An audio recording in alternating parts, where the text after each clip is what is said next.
Have you ever thought, there's got to be a better and simpler way to learn organizational strategies?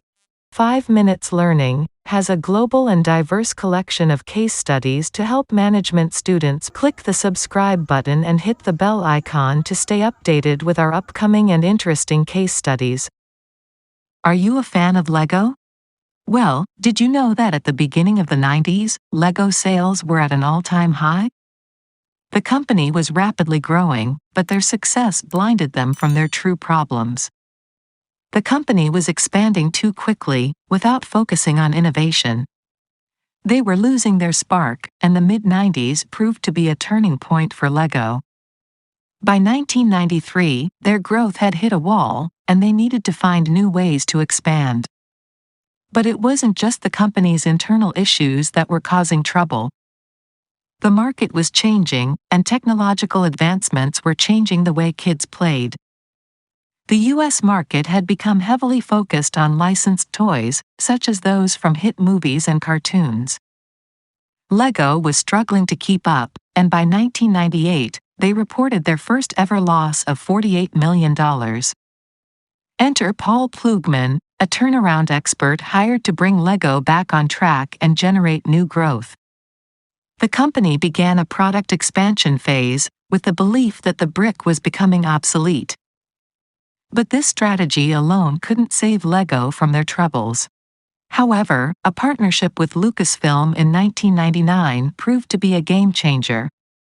The design leaders at Lego tasked employees to create an entire building system, bypassing the brick.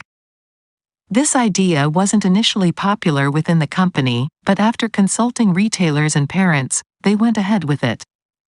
The result? Lego Star Wars exceeded predicted sales by 500%, launching one of the most successful partnerships in the industry. Lego's journey proves that even the most successful companies can hit roadblocks. But with innovation, smart partnerships, and a willingness to change, even the biggest problems can be overcome. So, the next time you're building with Lego, remember the company's inspiring journey to get where they are today.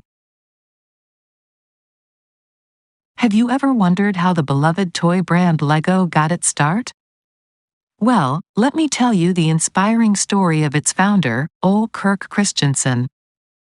In the midst of the Great Depression, Christensen was struggling to keep his carpentry business afloat.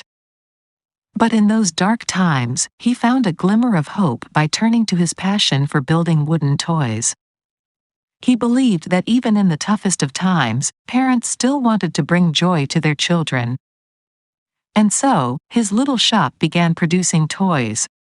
In 1934, Christensen renamed his company to the name it still bears today, Lego, which comes from the Danish words meaning, play well. The company faced a setback in 1942 when the factory burned down, causing Christensen to almost give up. But as a duty to his employees, he persevered. And in 1946, Lego bought a plastic injection molding machine for its toy production. But Lego truly hit its stride in the 1950s when they introduced a groundbreaking innovation, the stud and tube coupling system. This Lego system of play created a new platform for creativity and laid the foundation for their future success. Despite facing another fire in their woodwork factory in 1960, Lego continued to thrive. They discontinued the production of wooden toys, and in 1967, set sales reached 19 million per year worldwide. Soon after, the first Lego theme park opened in Billund in 1968, and a new range of Legos was introduced, Duplo for the under 5-year-olds. In 1979, Kjeld Christensen, the third generation, became president and CEO. He built an entire management organization around the Lego system of play, and the company saw a 15-year growth spurt, doubling in size every 5 years. By 1990, Legos became one of the top 10 toy manufacturers in the world. It's no secret that Lego has become a household name. From our beloved childhood memories to the latest blockbuster movies, Lego has been a part of our lives for generations. Have you ever wondered what it takes for a company to stay ahead of the game and maintain their success? In their quest for profits, LEGO ventured into new fields: theme parks, retail, and video games. It was a bold move, but it seemed that the company had lost focus. However, sales increased by 17% from 2000 to 2002. But here's the twist: the sharp rise in sales was due primarily to product series such as Harry Potter, Bob the Builder, and Lego Bionicle.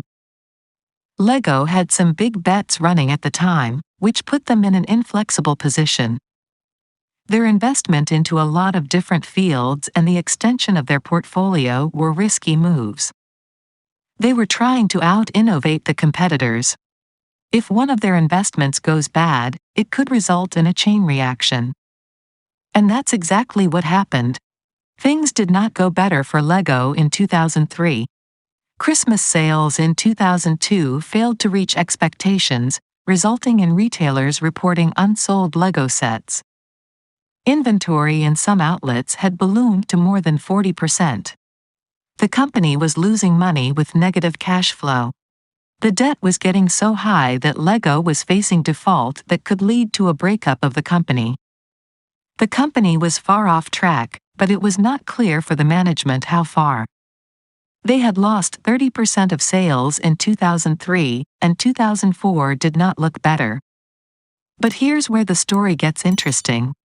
After the massive deficit in 2003, CEO Kjeld Kirk Christensen was determined to turn the company around. He appointed Jørgen Vig Knudstorp as the new CEO in October 2003. This move by Christensen was not very popular with the board. Nevertheless, he believed that another outsider like the former CEO Plowman would be too great a shock for the Lego company. In 2004, Lego was facing a bleak future. The company was expected to lose $300 million that year, and a survey found that 94% of their products were not making any money. Lego's sales were down by 40%, and their unpaid debt had reached over $800 million. It was then that Jørgen Vig Knudstorp was appointed CEO. While he was criticized for his lack of experience, Knudstorp was believed to have the right people skills and long-term vision to lead the company out of crisis. During his first few months as CEO, Knudstorp focused on cutting costs, selling non-essential businesses, and restoring competitiveness. He reduced the number of individual Lego pieces produced from 13,000 to 6,500, and changed the company's corporate culture, emphasizing profitability and innovation. By 2008, Lego had achieved a remarkable turnaround and was back on track with a healthy balance sheet. Knudstorp's success was due in part to his ability to see the Lego system as not only a play system, but also a business system.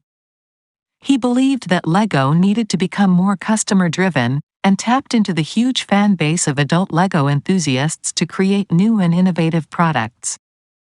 Through these efforts, Knudstorp helped Lego to establish a profitable core and a robust identity for the future.